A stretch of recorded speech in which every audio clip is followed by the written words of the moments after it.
ಕನ್ನಡದ ಪ್ರಥಮ ಭಾಷೆಯಲ್ಲಿ ನಾವು ಪದ್ಯ ಭಾಗದಲ್ಲಿ ಬಂದಿರತಕ್ಕಂಥ ಒಟ್ಟು ಮೋಸ್ಟ್ ಇಂಪಾರ್ಟೆಂಟ್ ಆಗಿರ್ತಕ್ಕಂಥ ಒಂದು 39 ಪ್ರಶ್ನೆಗಳಿದ್ದಾವೆ. ಅವುಗಳನ್ನು ನಾವೇನು ಮಾಡೋಣ ನೋಡೋಣ. ಇವುಗಳು ನಿಮ್ಮ ಶಾಲೆಯ ಸರಣಿ ಪೂರ್ವ ಸಿದ್ಧತೆ ಹಾಗೂ ವಾರ್ಷಿಕ ಪರೀಕ್ಷೆಗೆ ಇಲ್ಲಿಂದ ಪ್ರಶ್ನೆಗಳು ಬರ್ತಕ್ಕಂಥ ಚಾನ್ಸಸ್ ತುಂಬಾ ಇದ್ದಾವೆ. ನಾವು ಕನ್ನಡದಲ್ಲಿ ಭಾಳಷ್ಟು ವಿಡಿಯೋಗಳನ್ನು ಹಾಕಿದ್ದೀವಿ, ಗದ್ಯ ಭಾಗದ ವಿಡಿಯೋಗಳು ಹಾಕಿದ್ದೀವಿ, ಕವಿ ಪರಿಚಯ ವಿಡಿಯೋಗಳನ್ನು ಹಾಕಿದ್ದೀವಿ. ಆಲ್ರೆಡಿ 1 ಅಂಕದ ಫಸ್ಟ್ ಹಾಕಿದ್ದೀವಿ, ಇವಾಗ ಮತ್ತೆ ಸೆಕೆಂಡ್ ಟ್ರಿಪ್ಪಲ್ಲಿನೂ ಕೂಡ ಹಾಕ್ತಾ ಇದ್ದೀವಿ. ಇದರಿಂದ ನಿಮ್ಮೇನು ಒಂದು 100ರ ಗುರಿ ಇದೆಯಲ್ಲ, ಅದಕ್ಕೆ ಭಾಳಷ್ಟು ಸಹಕಾರಿ ಆಗಲಿ ಅನ್ನೋ ಉದ್ದೇಶ ನಮ್ಮದಿದೆ. ಹಿಂದಿನ ವಿಡಿಯೋ ನೋಡದೇ ಇದ್ದರೆ ವಿಡಿಯೋದ ಡಿಸ್ಕ್ರಿಪ್ಷನ್ ಬಾಕ್ಸ್ನಲ್ಲಿ SSLC ಪಾಸಿಂಗ್ ಸ್ಕೋರಿಂಗ್ ಪ್ಯಾಕೇಜ್ 2023 ಅಂತ ಪ್ಲೇಲಿಸ್ಟ್ ಅದ, ಅಲ್ಲಿ ಹೋಗಿ ಒತ್ತಿದ್ರೆ ಸಾಕು. ಎಲ್ಲ ವಿಷಯಗಳಲ್ಲಿನೂ ಕೂಡ ನಾವು ಇದೇ ಥರ ವಿಡಿಯೋಗಳನ್ನು ಹಾಕ್ತಾ ಇದ್ದೀವಿ. ಸೊ ವಿಡಿಯೋಗಳನ್ನು ನೋಡಬೇಕು, ವಿಡಿಯೋಗಳನ್ನು ನೋಡಿ ಖಂಡಿತವಾಗಿ ನಿಮ್ಮ ರಿಸಲ್ಟ್ ಹೆಚ್ಚಾಗೇ ಆಗ್ತದೆ ಅಂತ ಹೇಳ್ತಾ ವಿಡಿಯೋಗಳನ್ನು ಲೈಕ್, ಶೇರ್ ಹಾಗೂ ಸಬ್ಸ್ಕ್ರೈಬ್ ಮಾಡಲು ಮರೆಯದಿರಿ. ನಿಮ್ಮ ಒಂದು ಲೈಕ್, ನಿಮ್ಮ ಒಂದು ಶೇರ್ ನಮಗೆ ಭಾಳಷ್ಟು ಮೋಟಿವೇಶನ್ಸ್ಗಳನ್ನು ತಂದು ಕೊಡ್ತದೆ. ನಮ್ಮದೇ ಒಂದು ಟೆಲಿಗ್ರಾಮ್ ಗ್ರೂಪ್ ಅದ, ಸ್ಟಡಿ ವಿತ್ ಪರಶುರಾಮ್ ಅಂತ. ಲಿಂಕ್ ವಿಡಿಯೋದ ಡಿಸ್ಕ್ರಿಪ್ಷನ್ ಬಾಕ್ಸ್ನಲ್ಲಿ ಹಾಕಿದ್ದೀವಿ, ಅದಕ್ಕೂ ಕೂಡ ಬಂದು ಜಾಯಿನ್ ಆಗಿ ಅಂತ ಹೇಳ್ತಾ. ಸೊ ನೋಡೋಣ ಕನ್ನಡದ ಪದ್ಯ ಭಾಗದಲ್ಲಿ ಯಾವೆಲ್ಲ ಕ್ವಶನ್ಸ್ಗಳು ಬರ್ತಾವ, ಏನು ಉತ್ತರ ಇದೆ ಅಂತ. ಪ್ರಶ್ನೆ 1, ಯಾವುದನ್ನು ಎಚ್ಚರದಲ್ಲಿ ಮುನ್ನಡೆಸಬೇಕು? ಉತ್ತರ, ಬಿರುಗಾಳಿಗೆ ಬೈದಾಡುವ ಹಡಗನ್ನು ಎಚ್ಚರದಲ್ಲಿ ಮುನ್ನಡೆಸಬೇಕು. ಪ್ರಶ್ನೆ 2, ನದಿ ಜಲಗಳು ಏನಾಗಿದೆ? ಉತ್ತರ ಇತ್ತು, ನದಿ ಜಲಗಳು ಕಲುಷಿತವಾಗಿದೆ. ಪ್ರಶ್ನೆ 3, ಯಾವುದಕ್ಕೆ ಮುಂಗಾರಿನ ಮಳೆಯಾಗಬೇಕು? ಉತ್ತರ, ನದಿ ಜಲಗಳಿಗೆ ಮುಂಗಾರಿನ ಮಳೆಯಾಗಬೇಕು.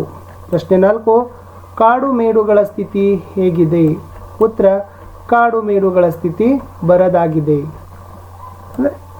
ಬರಡಾಗಿವೆ. ಪ್ರಶ್ನೆ 5, ಯಾವ ಎಚ್ಚರದಳು ಬದುಕಬೇಕಿದೆ?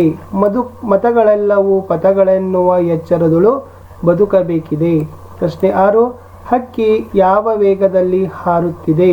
ಉತ್ತರ, ಕಣ್ಣು ಮಿಟಿಕಿಸುವಷ್ಟು ವೇಗದಲ್ಲಿ ಹಕ್ಕಿಯು ಹಾರುತ್ತಿದೆ. ಪ್ರಶ್ನೆ 7, ಹಕ್ಕಿ ಗರಿಯಲ್ಲಿ ಯಾವ ಬಣ್ಣಗಳಿವೆ?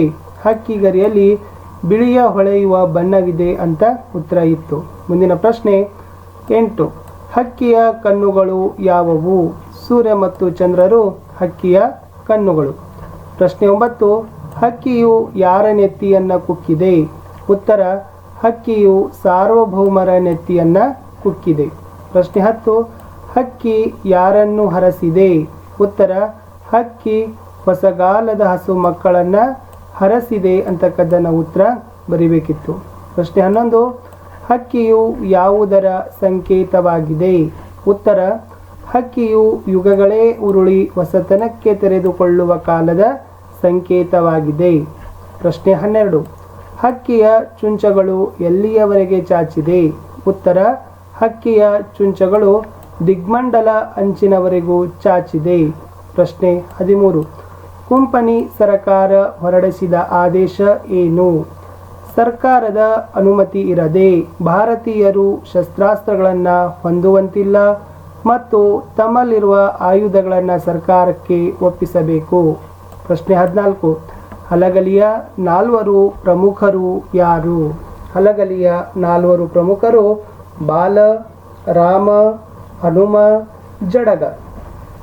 ಪ್ರಶ್ನೆ 15, ಹಲಗಲಿ ಗುರುತು ಉಳಿಯದಂತಾದುದು ಏಕೆ? ಉತ್ತರ, ಹಲಗಲಿ ಮೇಲೆ ಬ್ರಿಟಿಷ್ ಸರ್ಕಾರದ ಸೇನೆ ದಾಳಿ ಮಾಡಿ ಬೆಂಕಿ ಹಚ್ಚಿದ್ದರಿಂದ ಹಲಗಲಿ ಗುರುತು ಉಳಿಯದಂತಾಯಿತು. ಪ್ರಶ್ನೆ 16, ಯಾವ ಘಟನೆ ಹಲಗಲಿ ಲಾವಣಿಗೆ ಕಾರಣವಾಗಿದೆ? ಉತ್ತರ, ಹಲಗಲಿ ಬಂಟರ ಹತಾರ ಘಟನೆಯು ಹಲಗಲಿ ಲಾವಣಿಗೆ ಕಾರಣವಾಗಿದೆ. ಪ್ರಶ್ನೆ 17, ಹಲಗಲಿ ಗ್ರಾಮ ಎಲ್ಲಿದೆ? ಹಲಗಲಿ ಗ್ರಾಮ ಮುಧೋಳ ಸಂಸ್ಥಾನದಲ್ಲಿದ್ದು ಇಂದಿನ ಬಾಗಲಕೋಟೆ ಜಿಲ್ಲೆಗೆ ಸೇರಿದೆ. ಪ್ರಶ್ನೆ 18, ಶ್ರೀಕೃಷ್ಣನು ಕರ್ಣನನ್ನು ರಥದಲ್ಲಿ ಕೂರಿಸಿಕೊಳ್ಳುವಾಗ ಏನೆಂದು ಕರೆದನು? ಉತ್ತರ, ಶ್ರೀಕೃಷ್ಣನು ಕರ್ಣನನ್ನು ರಥದಲ್ಲಿ ಕೂರಿಸುವಾಗ ಮೈದುನ ಎಂದು ಕರೆದನು. ಪ್ರಶ್ನೆ 19, ಕುಮಾರವ್ಯಾಸರ ಆರಾಧ್ಯ ದೈವ ಯಾರು? ಉತ್ತರ, ಕುಮಾರವ್ಯಾಸನ ಆರಾಧ್ಯ ದೈವ ಗದುಗಿನ ವೀರನಾರಾಯಣ. ಪ್ರಶ್ನೆ 20, ಅಶ್ವಿನಿ ದೇವತೆಗಳ ವರಬಲದಿಂದ ಜನಿಸಿದವರು ಯಾರು? ಉತ್ತರ, ಅಶ್ವಿನಿ ದೇವತೆಗಳ ವರಬಲದಿಂದ ಜನಿಸಿದವರು ನಕುಲ ಸಹದೇವ. ಪ್ರಶ್ನೆ 21, ಕುಮಾರವ್ಯಾಸನಿಗಿರುವ ಬಿರುದು ಯಾವುದು? ಉತ್ತರ, ರೂಪಕ ಸಾಮ್ರಾಜ್ಯ ಚಕ್ರವರ್ತಿ. ಇದು ಕುಮಾರವ್ಯಾಸನಿಗೆ ಇರುವ ಬಿರುದು. ಪ್ರಶ್ನೆ 22. ನಾರನಪ್ಪನಿಗೆ ಕುಮಾರವ್ಯಾಸನೆಂದು ಹೆಸರು ಏಕೆ ಬಂತು? ಉತ್ತರ: ವ್ಯಾಸ ಭಾರತವನ್ನು ಕನ್ನಡದಲ್ಲಿ ರಚಿಸಿದ್ದರಿಂದ ನಾರನಪ್ಪನಿಗೆ ಕುಮಾರವ್ಯಾಸನೆಂದು ಹೆಸರು ಬಂತು. ಪ್ರಶ್ನೆ 23. ಅಶ್ವಯುಜದ ಭತ್ತದ ಗದ್ದೆಯ ಬಣ್ಣ ಯಾವ ಹಸುರಿನಂತಿದೆ? ಉತ್ತರ: ಅಶ್ವಯುಜದ ಭತ್ತದ ಗದ್ದೆಯು ಗಿಳಿ ಬಣ್ಣದ ಹಸುರಿನಂತಿದೆ ಅಂತ ಬರಿಬೇಕಿತ್ತು. ಪ್ರಶ್ನೆ 24. ಕವಿಯು ನೋಡಿದ ಅಡಕೆಯ ತೋಟ ಎಲ್ಲಿದೆ?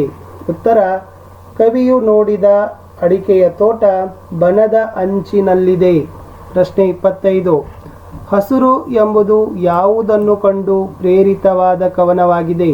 ಉತ್ತರ: ಪ್ರಕೃತಿಯಲ್ಲಿ ಹೆಪ್ಪುಗಟ್ಟಿದ ಹಚ್ಚ ಹಸುರನ್ನು ಕಂಡು ಪ್ರೇರಿತವಾದ ಕವನ ಹಸುರು ಕವನವಾಗಿದೆ. 26. ಕವಿಗೆ ಹುಲ್ಲಿನ ಹಾಸು ಯಾವ ರೀತಿ ಕಂಡಿದೆ? ಉತ್ತರ: ಮಕಮಲ್ಲಿನ ಹೊಸ ಪಚ್ಚೆಯ ಜಮಖಾನೆಯಂತೆ ಕವಿಗೆ ಹುಲ್ಲಿನ ಹಾಸು ಕಂಡಿದೆ. 27. ನಿಮಗೆ ನಮಸ್ಕರಿಸಿ ಹೋಗಲು ಬಂದೆನಷ್ಟೇ ಎಂದು ದುರ್ಯೋಧನ ಯಾರಿಗೆ ಹೇಳುವನು? ಉತ್ತರ ಇತ್ತು: ನಿಮಗೆ ನಮಸ್ಕರಿಸಿ ಹೋಗಲು ಬಂದೆನಷ್ಟೇ ಅಂತ ದುರ್ಯೋಧನ ಭೀಷ್ಮನಿಗೆ ಹೇಳಿರ್ತಾನೆ. 28. ದಿನಪಸುತ ಎಂದರೆ ಯಾರು? ಉತ್ತರ ಇತ್ತು: ದಿನಪಸುತ ಎಂದರೆ ಕರ್ಣ. ಮುಂದಿನ ಪ್ರಶ್ನೆ 29.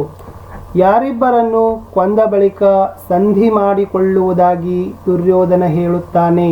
ಉತ್ತರ: ಅರ್ಜುನ ಮತ್ತು ಭೀಮರನ್ನು ಕೊಂದ ಬಳಿಕ ಸಂಧಿ ಮಾಡಿಕೊಳ್ಳುವುದಾಗಿ ದುರ್ಯೋಧನ ಹೇಳುತ್ತಾನೆ. ಪ್ರಶ್ನೆ 30. ಛಲವನ್ನೇ ಮೆರೆಯುವುದಾಗಿ ನಿರ್ಧರಿಸಿದವರು ಯಾರು? ಉತ್ತರ: ಛಲವನ್ನೇ ಮೆರೆಯುವುದಾಗಿ ನಿರ್ಧರಿಸಿದವರು ದುರ್ಯೋಧನ. ಪ್ರಶ್ನೆ 31. ಅಂತಕಾತ್ಮಜ ಎಂದರೆ ಯಾರು? ಅಂತಕಾತ್ಮಜ ಎಂದರೆ ಯಮನ ಮಗ ಯುಧಿಷ್ಠಿರ. 32. ಜೈಮಿನಿ ಭಾರತ ಕಾವ್ಯವನ್ನು ರಚಿಸಿದ ಕವಿ ಯಾರು? ಉತ್ತರ ಇತ್ತು: ಜೈಮಿನಿ ಭಾರತ ಕಾವ್ಯವನ್ನು ರಚಿಸಿದ ಕವಿ ಲಕ್ಷ್ಮೀಶ. 33. ಯಜ್ಞೋಶವನ್ನು ಕಟ್ಟಿದವರು ಯಾರು?